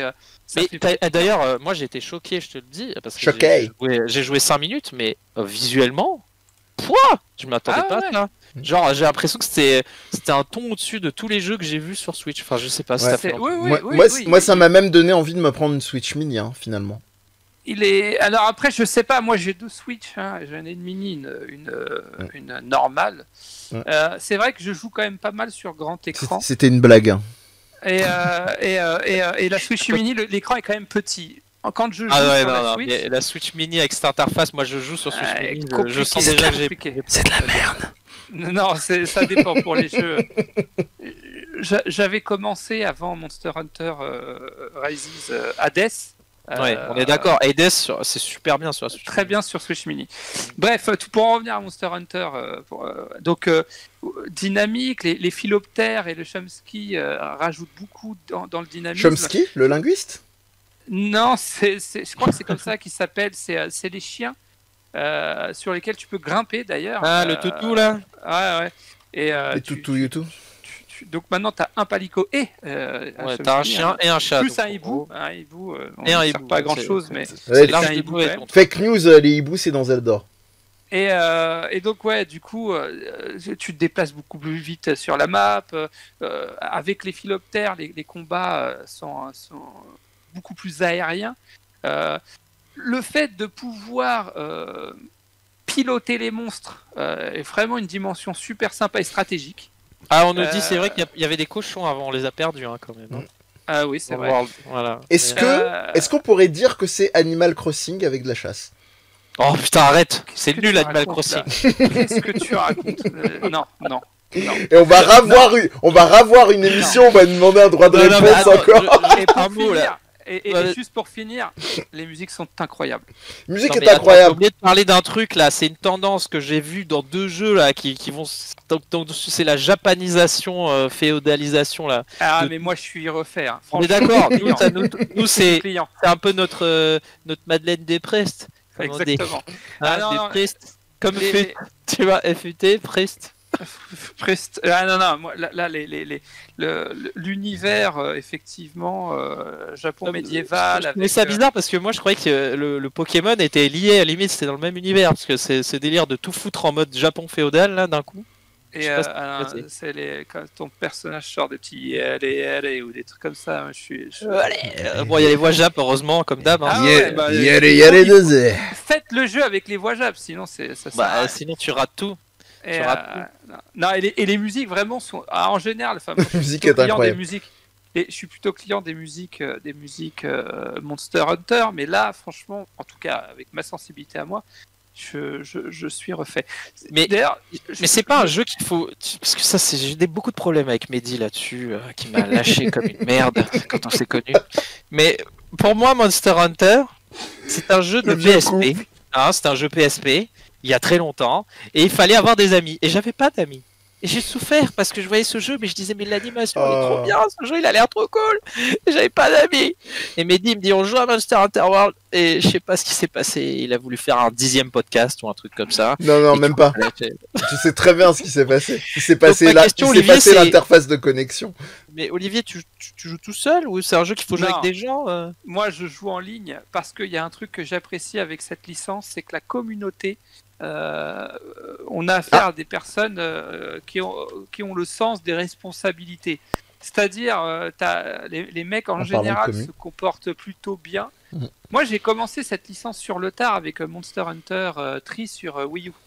Et je me rappelle des mecs prendre le temps de m'expliquer comment on joue, des gars que je connaissais pas, quoi.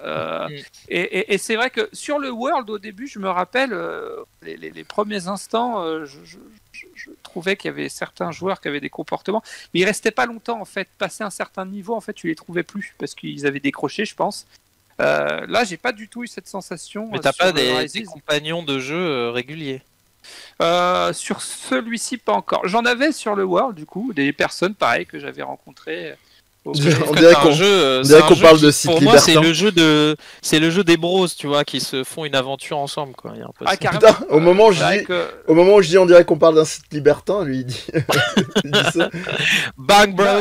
Allez. Et puis c'est vrai qu'il y a la complémentarité des armes. Si tout le monde joue l'épée longue, ça n'a pas grand intérêt, quoi. C'est vrai que. Non, mais elle est trop stylée. Il y a quoi Ah, comme une nouvelle arme? Vas-y, fais-nous rêver. Alors, sauf erreur de ma part, j'ai pas vu par rapport au World de nouvelle arme. Ah ouais? Ouais. Mais attends, tu sais, j'ai cliqué vite fois dans le tutoriel, mais il y a un grappin de ouf. Et il y avait ça, il y avait pas ça avant, si. En Le arme, grappin, là. Le grappin, Alors, là, l'objet. le philoptère, non. Mais toi, tu parles du truc qui te permet de sauter partout quand tu veux, quoi. Ouais. Ouais, non, ça, il n'y avait pas avant. Ça, c'est Ouais. nouveau. Et ça Ouais, te permet de pouvoir prendre de l'altitude un petit peu comme tu veux, de faire des attaques combinées avec ça en fonction de. Donc, le maniement des armes a été un peu retravaillé et surtout de pouvoir prendre le contrôle. Ah oui, il y avait le des grappin monstres. dans Iceborne, mais moi je l'ai pas fait. Tu as raison. Mais bon, je les ai arrêtés, c'est à cause de Mehdi, j'ai plus joué. J'étais dégoûté. Mais je l'ai racheté. Je t'avoue, tu passes tellement de temps sur la création du personnage. Après, tu fais bon, allez, je vais me coucher. J'ai un super perso, c'est bon. Allez, ciao. Ouais, j'arrête. Je suis un peu comme ça, moi. Mais ouais, du coup, c'est peut-être le meilleur jeu de la Switch, quoi, en gros. Ah bah à mes yeux, il y a pas photo. Voilà. Ce qui est Il est quand mieux même- que Breath of the Wild, hein, donc du coup. Ah mais complètement. Ah ouais, sérieux. Mais putain. parce que moi Monster Hunter, ce qui est d'ailleurs un con pour un végétarien. Attendez, c'est ma attendez. licence. Nous sommes en avril 2021. Vous avez noté, voilà. Ah non, mais je l'assume. Juste après Breath of the Wild, bien évidemment. Attends, il est descendu Ah, du nuage, là. d'accord. Ah ouais, mais j'assume complètement. J'assume complètement Média. Bon, en tout cas, on fera un débrief un jour, mais la Switch, c'est quand même une belle console. Hein. Surtout la C'est- Switch Lite. Je pense qu'elle va rester dans mes consoles favoris pendant un long moment, cette console. Moi aussi, je l'aime beaucoup. Voilà, Même voilà. si je joue pas tout le temps, mais quand j'y joue, elle me. Vraiment. Plus que la 3DS. Alors que j'ai 10 000 fois plus de jeux sur la 3DS, mais. Je sais pas, les jeux sont plus marquants, je sais pas, il y a quelque chose. Voilà. Mehdi, tu veux nous parler de quelque chose ou tu veux que je te parle de quelque chose? Non, je veux bien que tu me parles de quelque chose. Parce que... Bah, je vais te parler de. Sinon, je vais Allez. te parler de podcast, en fait. Parce que je fais que ça. en Je suis ce moment. toujours le. Moi, je suis le mec du grand public, moi. Donc, Bah ouais. moi, je suis les tendances, tu me connais. Donc, je me suis abonné à Disney+. Ah, Et, ah. hein, Tu commences je crois- par j'avais- W, je vous avais finis déjà par parlé WandaVision. je vous avais parlé de l'autre, là, le Mandalorien, là. Et là, tu vas Qui nous est très parler bien. de la Reine des Neiges. Voilà. Ouais, Toujours pas j'adore. vu la Reine des Neiges 2, d'ailleurs. Libéré. Moi non plus, j'ai pas vu le un, moi, Délivré. donc, mais je Ne te me lance pas mentirai. sur les libérés Et délivrés. les gars, je ne vous mentirai plus jamais, car j'ai vu, je regarde à la fois le Falcon et le Soldat de l'hiver. Two Barrel. Voilà, donc ce qu'il a en commun avec Vendavision pour l'instant, c'est que c'est de la merde au début, mais non, alors, on va parler de Vendavision plutôt, ok? On va se concentrer sur Vendavision. Vendavision, je viens de le finir hier et je trouve ça très très bien. Vraiment, très très très très bien. Très très bien. Moi j'aime bien les mecs qui ont des balls et qui tentent des trucs. Les premiers épisodes sont presque indigestes parce que c'est pas du tout ce que tu t'attends à voir. Mais en fait c'est bien fait. Est-ce que tu vois ce que je veux dire? Mais c'est quand même bien fait. Voilà. Donc il y a déjà tout le parti pris artistique d'avoir pris plein de séries des années 80, 90, 2000. 50 Donc même. Ça remonte 50, loin au oui, niveau, oui, ça niveau de commence à l'iconographie. 50, Ouais, ça. J'ai Ouais. pas vu, mais on m'a dit que ça remontait jusque-là. Mais donc comment commence aux années 50? Bah, c'est la pilule la plus dure à avaler parce que c'est la plus éloignée de nous, avec des codes très à l'ancienne, mais qui sont respectés parfois, voilà, avec énormément de. Enfin, il y a un travail sur l'image qui est incroyable. Hein. Mais c'est vrai que pendant au moins 3 épisodes, tu te dis, mais what the fuck la série, quoi? What the fuck? Mais qu'est-ce que c'est que ça? Pourquoi c'est comme ça? Je vais où? On m'emmène Voilà. où? Mais il y a un sens à tout ça, je vous rassure, qui est d'ailleurs peut-être trop pas assez philosophique à mon goût, mais bon, tout reprend son sens au bout d'un moment. Et mais il y a des clins d'œil, il y a plein de séries. Moi, j'ai kiffé. Il y a Malcolm. Alors, c'est pas aussi drôle que Malcolm parce que rien ne peut être aussi drôle que Malcolm. Ouais, Mais ils ont d'accord. quand même fait Toi, tu chier à vis, faire toi, ça. tu vis, toi, tu crèves. Voilà. Mais je pense que Mehdi, tu devrais regarder parce que. Je vais regarder un Après- récap. Je vais essayer de trouver un. Comme les Chevaliers Moi, du je pense Zodiac pas. abrégé, Moi, je mais pense un pas récap. parce que Regardez quoi? Vendavision. Vendavision. Je crois Parce qu'il que- n'avait jamais vu Malcolm, j'allais dire. Non, si, Déconnecte-toi. Si, Déconnecte-toi. S'il te plaît, tout de qu'est-ce que suite. tu as fait de ta Et vie? même regarder ça. Tu te mets dans attends, une qu'est-ce salle que avec j'allais les dire décideurs, hein? Non, mais ce qui peut être intéressant, c'est d'analyser comment ils ont repris chaque style. Et je pense qu'il y a des séries que je n'ai même pas compris. Surtout sur la fin, c'est des trucs plus modernes. Donc j'ai pas les codes. Tu vois, des trucs genre Modern Family et tout, là, je connais pas ça, moi. Tu n'as pas les bases, Bien. comme dirait Orelsan. Voilà. Avant que tu t'en mêles un peu plus les pieds dans le tapis, très bonne question dans le chat. Est-ce que le gimmick peut tenir sur une saison 2? Enfin, Merci, au revoir. attends. Au revoir. Non, tu sais quoi? Je pense que oui. Je pense que oui. Parce qu'ils avaient les balls en 1. Moi, je pense qu'ils repartent sur une saison 2 et ils prennent d'autres séries. Et ça peut être fun encore. Ça peut être marrant. Mais ça n'a aucun sens Ils scénaristiquement. vont parodier Ça peut toutes être les marrant. séries de la Terre, en fait. Non, parce qu'il y a un sens pourquoi ces séries-là. Voilà, il y a un sens scénaristique. Mm. Donc si tu repars sur d'autres séries, Bon, bref, Moi, spoilerai rien. je pense que quand on arrivera à la saison 33 de WandaVision, on va atteindre un seuil critique où ils vont commencer à parodier le Girardverse, donc les séries de AB Productions. Et là, on sera allé trop loin. C'est vrai qu'il y a un peu de ça. Mais non, bref, en tout cas, j'en parle parce qu'en fait, c'est celle que personne n'attendait, vu que Wanda et Vision, là, c'est pas les personnages préférés du MCU. Par contre, je préviens, il faut avoir vu les Avengers et tout le bordel, sinon on comprend rien. Ouais, quoi, comme le reste. Enfin, c'est pas qu'on comprend rien, c'est qu'on peut pas être attaché aux personnages. Et c'est des personnages qui sont peut-être plus profonds et plus intéressants que les autres là, qui sont toujours avec des drapeaux dès qu'il se passe un truc. Là. On croirait l'équipe d'Algérie, quoi. C'est la rêve du futur. Non mais Captain America, il vaut pas mieux qu'un Algérien. Il est tout le temps avec son drapeau là. C'est comme les mecs qui théorisent sur les Namek dans Dragon Ball, quoi, et les Saiyans. Non mais c'est exactement ça. J'ai vu des mèmes tournés sur Captain America et son costume. Il est aussi cheap qu'on le voit sur les photos ou... De quoi? Dans la nouvelle série? Oui. Alors oui, je te fais vite fait la nouvelle série. Pour l'instant, c'était horrible. Horrible. Il y a un épisode 3 qui je sais pas pourquoi il y a Cyberpunk dedans. Je sais pas. Ils ont pris le jeu tel quel, ils ont mis les mêmes personnages. Enfin, je comprends pas. Bah, au moins là, c'est bien modélisé. Voilà. Par contre, là, on est à un moment très important, donc je peux pas vous donner mon avis définitif, mais il se passe un truc à la fin de cet épisode qui te dit ah, c'est intéressant. Parce que ce qui est intéressant dans cette histoire, c'est que Captain America, c'est pas du tout le héros. C'est genre Captain America est mort, donc je te fais le pitch du début à l'arrache, quoi. Genre il donne le bouclier, en gros là au début, et en gros les Américains, non mais il se retrouve un bel Américain là qui sort d'école de rugby là, je sais pas quoi. Un petit accent Amir quand même, ouais. Là pour nous en parler. Pardon, excuse-moi. Non les gars, on va prendre un pur souche bien blanc américain pour qu'il soit le nouveau Captain America. Voilà. Et donc là, le scénario part de là, c'est-à-dire que Falcon qui a donné le bouclier, le soldat de l'hiver, il va le voir et lui dire mais t'es un connard, t'as trahi ce Captain America parce que c'est une grosse merde ce gars là, c'est pas le vrai Captain America, tu vois. Et donc en fait, eux deux se retrouvent, bon, il y a un scénario qui suivent, ils enquêtent sur un truc, mais t'as toujours ce Captain America qui va leur casser les couilles tout le temps. Mais en fait, il commence à avoir comment tu dis, son histoire à lui est intéressante en fait aussi. Parce que lui aussi, par rapport à sa position de faux Captain America, parce que les deux autres le prennent un peu pour un rigolo, parce qu'il n'a pas de super pouvoir à la base. C'est ce que j'avais posé comme question. Et c'est ça qui fait que il commence à un peu dériver parce qu'il pète un câble de servir, enfin d'être un peu inutile des fois et d'être juste une image. Donc ça peut être la partie intéressante. Ça peut être très maltraité et très ennuyeux, comme ça peut être vachement intéressant. Dans le chat, on nous dit qu'il a besoin d'avoir des copains comme Amir. Pourquoi tu dis ça? Parce que c'est ce que t'as dit tout à l'heure pour Monster Hunter.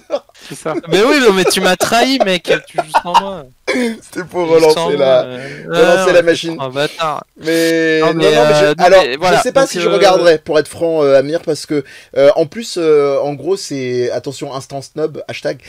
C'est basé sur un arc de comics que j'ai beaucoup aimé. Il s'appelle House of M, et ils sont partis vraiment dans un tout autre d'aile, et ça me, je sais pas. Tu parles de WandaVision là? Ouais. Oui, je suis toujours sur WandaVision et je sais pas. Un récap, probablement un récap. Probablement. Et puis je vais attendre voir combien de temps ça va durer cette affaire aussi. Parce que là, s'ils partent sur 3, 4, 5, 6 saisons, si le succès est là. Non, c'est très court, c'est 8 épisodes là, comme d'hab. Ouais, mais 8 épisodes sur 5, 6 saisons, ça fait beaucoup. Mais il y a pas. Mais est-ce qu'il y a déjà une autre saison qui est. Non. Pour moi, il n'y en a pas. Hein. Pour moi, c'est fini là. C'est Disney Moula quand même. Hein. Oui, mais normalement, il y a plein d'autres persos, peut-être ils devraient faire ça. Parce qu'ils prennent des risques. Ils ont pris des risques avec cette série en termes de style et tout, tu vois. C'est pour ça. Moi, j'aime bien quand on prend des risques et qu'on est créatif. Et là, je trouve que cette série prend énormément de risques au début. Ah, je dis pas moins le contraire. À la fin. Mais les styles là, d'avoir tapé. En plus, ils ont dû se taper. Ils ont dû se taper un kiff, hein, les mecs, hein, artistiquement, de dire on va recréer plein de séries différentes et tout. Super cool, quoi. Et c'est super bien tenu. Enfin, franchement, rien que ça, moi, je respecte. Après, c'est mon côté artistique, évidemment. Mais c'est ce qui fait. Moi, j'ai arrêté. Hein, j'ai regardé 2 premiers comme toi. Hein, j'avais arrêté. Après, on m'a dit faut que tu regardes. J'ai regardé. Et là, ça a commencé à Parce qu'après, enfin, tu commences à avoir du sens à tout ça. C'est pas juste des séries qui s'enchaînent tu vois, scénaristiquement. Voilà. Ok. Ben, moi j'ai 2 mini recommandations, ça va être très bref, c'est pour ça que j'en prends 2. Les Cassos, ça a recommencé. Donc on en a un premier avec les trolls et question pour un champion avec le père Fouras. Toi, tu l'as bien accueilli le premier? Ouais, j'ai trouvé sympa. C'est sûr que c'est très en deçà de ce qu'on a eu sur la saison précédente, parce qu'ils avaient tapé très très fort. Donc j'ai trouvé ça assez moyen comme démarrage, mais je me réjouis qu'ils aient signé et on verra pour la suite. Voilà, ça peut être ça. Bon, là, le premier épisode, tu sens qu'ils répondent à ceux qui leur ont pété les roustons. Les chevilles. Aussi. Sur la saison précédente. Vous savez pas vous renouveler, patati patata. Chose avec laquelle j'étais pas d'accord sur la saison d'avant. Et là, moi, la petite critique que je ferais sur ce premier épisode, c'est justement la deuxième partie avec le père Fouras, là, je sais plus comment il l'appelle, que je trouve, à mes yeux, un petit peu trop facile. D'accord. Ouais, mais en soi, moi, je suis totalement d'accord, mais le simple plaisir de les retrouver, voilà. Et ma deuxième recommandation, parce que j'avais dit, je vais pas être un escroc, j'avais dit que j'allais vite, c'est une chaîne YouTube. Je vous recommande la chaîne YouTube, je vais la mettre en lien pour ceux qui sont avec nous, et vous l'aurez dans les commentaires, dans la barre d'informations. C'est Tasty Un. Un, ça s'écrit H-O-O-N. C'est un Coréen. Qui fait ce qu'on appelle du mukbang, exactement, et il a une spécificité. C'est pas une pratique sexuelle, ça? Non, c'est pas très loin quand on sent certains bruits, parce qu'il fait des espèces d'ASMR. Il fait certains bruits d'ASMR, et ce mec est incroyable, comme la musique. C'est incroyable. Voilà, vas-y, envoie le lien là dans le chat. Là, alors, je vous mets la chaîne et je vais vous en mettre une qui l'a rendu célèbre. Vous avez peut-être vu popper. Il avait, il y a quelques mois, acheté une fontaine de fondu de fromage et ça avait donné une espèce d'epic fail fabuleux. j'ai vu ça. Voilà, que je vous invite, si vous ne connaissez pas, à découvrir. Mais attends, c'est que de la CMR. C'est que de la... Non, pas que, mais voilà. Enfin, majoritairement. Non, que dalle. Et il a il a des mimiques assez incroyables. Je sais pas jusqu'à quel point il surjoue son air d'ahuri. Mais voilà. Déjà, il a une tête de cartoon, donc ça c'est un Beatles, mais coréen. Enfin, c'est la coupe au bol assez classique chez les Coréens. Et en gros... Oh, putain, oui, je le vois, le fromage. et en gros, d'ailleurs, c'est un truc en 2 épisodes, hein, cette fameuse fontaine de fondu au fromage, parce que il y a la première où ça fail complètement, je vous laisse découvrir, je vais pas vous gâcher ça, et la deuxième où il en achète une autre, je crois, et où là ça réussit, et il a une aire d'ahuri en mode face cam, genre ça marche, putain, je vis ma meilleure vie. Très peu. Il y a des moments, en fait, il explique... Il parle en coréen, là? Il parle en coréen, mais je crois qu'il a mis les sous-titres progressivement en anglais. Alors, c'est quoi? Vas-y, explique-moi. Qu'est-ce que tu fais dans le fait de voir quelqu'un bouffer à ta place? C'est pour ton régime? C'est quoi? Non, même pas. C'est simplement que moi, ça me fait... Là, c'est ce mec-là spécifiquement. Et il a des moments, en fait, de génie. C'est-à-dire qu'à un moment, il a un gaufrier. Donc il y a les classiques, il y a les fails, il y a les trucs comme ça, il y a la bouffe, moi ça va pas forcément m'intéresser, en général je zappe très vite sur les bouffes en excès, il y a Matt Stoney qui est un grand classique, qui est là depuis des années, qui bouffe des trucs de, je sais pas, des portions de 30-40 personnes à lui tout seul en 10 minutes, mais ça va vite me lasser. Mais lui en fait il a un truc où il a des éclairs de génie. Et à un moment, tu te dis, putain, en fait, j'aurais bien testé. Et par exemple, une des dernières en date, il a pris un gaufrier et il a mis un onigiri dedans. Il a mis des onigiri dans le gaufrier. Et en gros, tu vois le truc sortir. Regarde, là, je suis choqué. Hein. Tu vois le truc sortir, tu te dis, non seulement c'est vachement ludique, primo, secondo, tu te dis, en fait, ça a pas l'air dégueu. Et tertio, tu te dis, mais ce mec, j'avais posté un message là-dessus sur Twitter, ce mec, c'est un trésor pour les gars qui font de l'expérience utilisateur pour l'électroménager. Parce que, le petit électro, tu vois le mec, il teste tous les trucs qui peuvent être les pires fails de la Terre.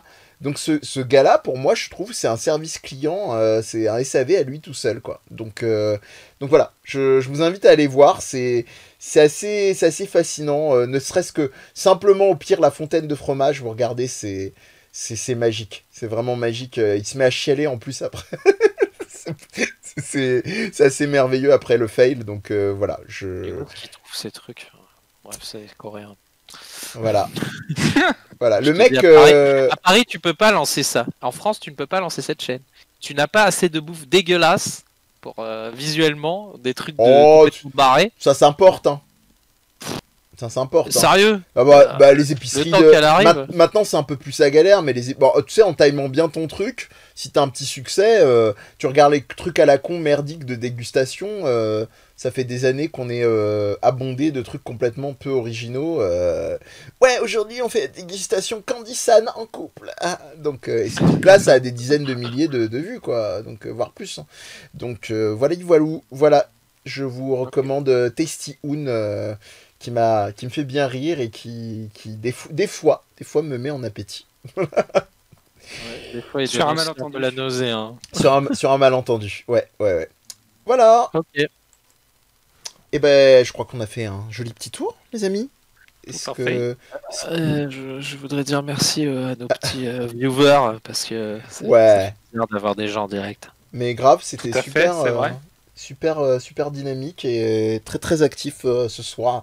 On vous remercie avec grand plaisir et puis on vous invite à nous retrouver pour les prochains enregistrements parce que vous l'aurez deviné, hein, vu les conditions sanitaires actuelles, on va plutôt être sous cette forme-là. Hein, et vous nous retrouverez en podcast pour ceux qui n'ont pas pu être là sur toutes les émissions, comme d'hab, une fois que ce sera effectivement monté, mis en place. Et puis sinon, vous nous retrouvez sur Web Podcast sur Twitter et Web sur Facebook et Instagram. Voilà. Et puis sinon, où est-ce qu'on peut retrouver Amir Palingénésie et Olivier, prophète du 21e Ouais, laissez-nous siècle. tranquille, on a trop de travail. Ouais, et puis Shooten la paix, c'est vrai. Aussi. Olivier, il est soit dans son cabinet, soit en train de jouer à Monster Hunter. Donc il a pas le temps. Et des fois, il est au cabinet en train de jouer à Monster Hunter. J'ai Hey essayé. Elle était bien, elle était- Avec la Switch. Écoutez, aujourd'hui, on va faire une séance particulière. Il y a peut-être un truc. Hein. Non, mais c'est pas ça qu'il voulait dire. Enfin, J'ai pensé disais que là. caca pendant que tu jouais. Mais Non. c'est vrai qu'en fait, ça aussi, en fait, ça veut dire deux choses ton truc. Donc, ça. Est-ce que Non. t'en chies Alors, dans ce c'est jeu, vrai, nous dit-on dans le chat. Je crois qu'on va s'arrêter là-dessus. Je suis soit au cabinet, Voilà. soit Ouais. en train de jouer. Mais des fois, je peux jouer au cabinet, mais c'est pas le même cabinet. Voilà. Mais j'ai déjà D'accord. pensé dans l'autre cabinet à jouer en même temps que je faisais une séance. Mais Tant- est-ce que tu as déjà Je le vois venir. psychologue dans les... Donc ça veut dire que tu as fait le psy dans les toilettes avec un mec. Est-ce que t'as déjà eu en entretien un En même patient temps au que je vataire? jouais à Monster Hunter. Ah d'accord, alors voilà, ok. Bon, Voilà. c'est comme les NFT, ça me dépasse. Ça va trop loin. Ça va trop loin. Merci à toutes et à tous. On se retrouve très bientôt pour un Viens, on en parle. Ciao, bye. Au revoir. Bisous. Ah, le retour de Dieu. Oui. Je vais jouer à Monster Hunter. D'accord.